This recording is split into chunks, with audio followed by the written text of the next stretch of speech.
Hello friends, मैं अखिलेश ठाकुर पुनः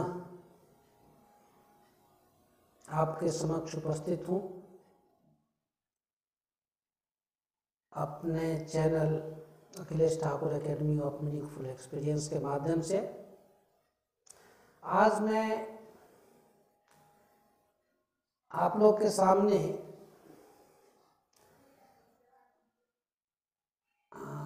प्रसन्न रहने के उपायों में से एक जो मुख्य उपाय है वो है ग्रेटिट्यूड का, कृतज्ञता का। उस पर मैं बात करूंगा कि हम जो कुछ भी चीज़ें हमें मिली है वर्तमान में, कहा गया है कि ईश्वर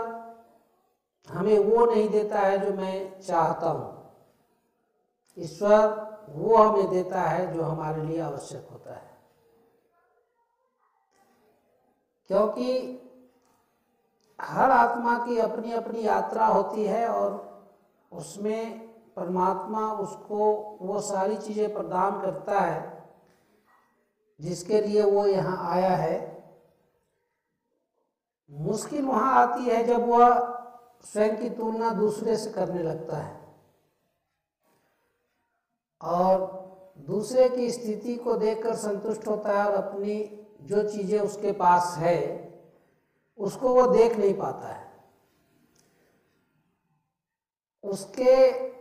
उसको एक्नॉलेज नहीं कर पाता है, उसको रिकॉग्नाइज नहीं कर पाता है। ग्रेटिट्यूड का जो 3 स्टेज है, पहला है रिकॉग्निशन, दूसरा है एक्नॉलेजमेंट और तीसरा है अप्रिसिएशन। तो हमें अपने अंदर की जो खासियत है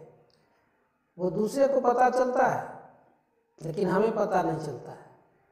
तो हमें आत्म परीक्षण, आत्मनिरीक्षण करने की ज़रूरत है कि परमात्मा ने हमें कौन कौन से गुण दिए हैं, कौन कौन से स्ट्रेंथ हमारे हैं, जो हमारे लिए आवश्यक है वो सारी चीज़ें हमें देकर भेजे हैं।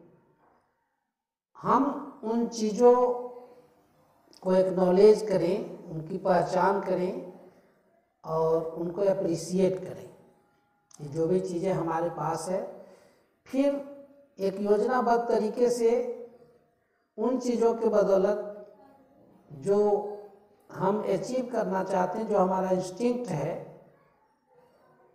उसके अनुसार कार्य योजना बनावें, न कि किसी दूसरे की स्थिति को देखकर उससे तुलना करके।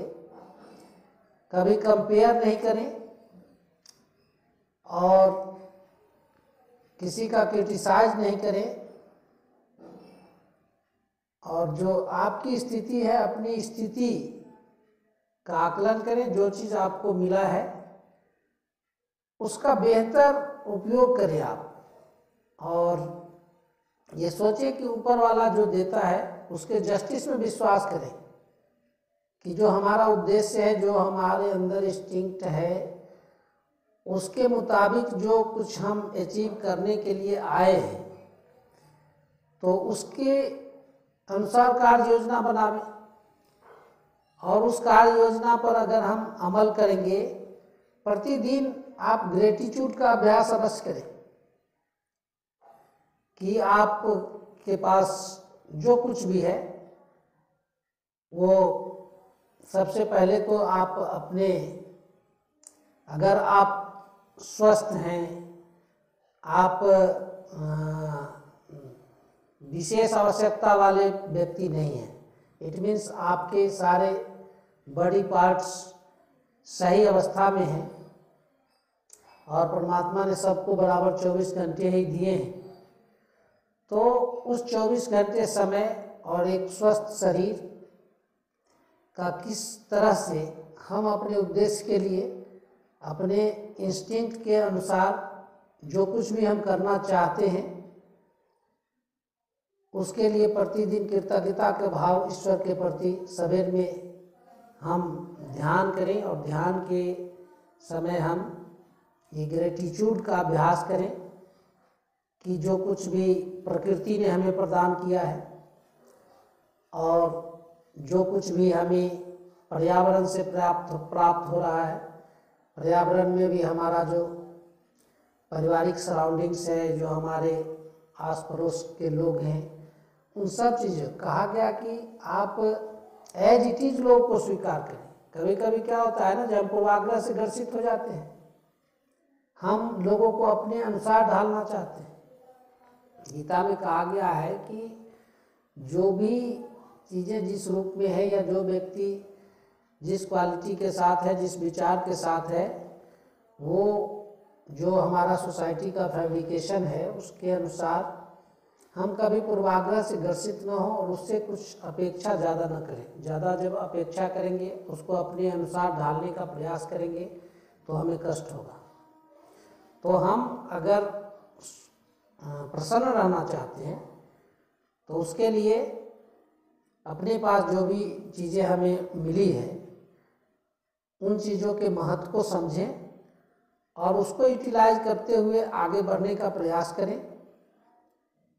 अन्यथा हम हमेशा दुखी हो सकते हैं। दूसरों से अपेक्षा अगर करने लगेंगे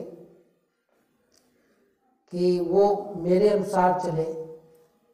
और दूसरी बात है कि हम कभी अपनी स्थिति के लिए दूसरे को रिस्पॉन्सिबल न ठहराएं। कभी कभी कष्ट का यह भी कारण होता है कि हम ये सोचते हैं कि हमारे पास ये कमी रह गई, वो चीज़ कमी रही, संसाधन की कमी हो गई, या घर में हमारे गार्जियनशिप की कमी रह गई, या हमारा पड़ोस बेहतर नहीं हो पाया। तो इन चीज़ों के बारे में अगर सोचने लगेंगे तो हम ब्लेम करने लगेंगे, हम शिकायतें करने लगेंगे और कारण ढूंढने लगेंगे, एक्सक्यूज बनाने लगेंगे कि इस चीज़ के अभाव के कारण हम सफल नहीं हो पाए, हम संतुष्ट जीवन नहीं जी पाए। तो इन चीज़ों से हमें बचना होगा और सफल और संतुष्ट जीवन के लिए जो भी चीज़ें हमारे पास है या जिस अवस्था में हम हैं उसके लिए हमें स्वीकार करना होगा कि वर्तमान अवस्था जो मैंने कल तक किया है उसके लिए मैं ही रिस्पॉन्सिबल हूँ और मैं आज जहाँ तक पहुँचा हूँ ये सब मेरी जिम्मेवारी में आता है, क्योंकि मुझसे भी बुरे स्थितियों में लोग रहे हैं और उन लोगों ने अच्छा करके दिखाया है। इसलिए कि ये एक लेबोरेटरी है, दुनिया के लेबोरेटरी में आप जब उदाहरण खोजेंगे तो एक से एक उदाहरण मिलेंगे जो आपसे विपरीत परिस्थितियों में लोगों ने बेहतर करके दिखाया है। हम जिसे अवतार का रूप कहते हैं, राम कृष्ण, आप देखिए कि उन सारे लोगों के जीवन में भी कठिनाइयाँ आई हैं और वो सभी उन कठिनाइयों को झेलकर आगे बढ़े हैं, संघर्ष को झेले हैं और कभी दूसरे को दोष नहीं दिए हैं, स्वयं को रिस्पॉन्सिबल माने हैं अपनी वर्तमान स्थिति के लिए और उन वर्तमान स्थितियों से रास्ता बनाकर आगे निकले हैं। तो हमें भी उनके जीवन से सीख लेना है, संघर्ष करना है अपनी स्थिति के लिए। अपनी जो भी बेहतर स्थिति है उसके लिए आप दूसरों को, लीडरशिप का एक प्रिंसिपल है कि जो भी कुछ अच्छा हो रहा है उसके लिए दूसरों को आप श्रेय दें और जो कुछ बुरी स्थिति है, बुराई है, जो आपको कमी लगता है उसके लिए स्वयं को रिस्पॉन्सिबल माने, तब जाके आप प्रसन्न रह सकते हैं। तो आज बस इतना ही, धन्यवाद।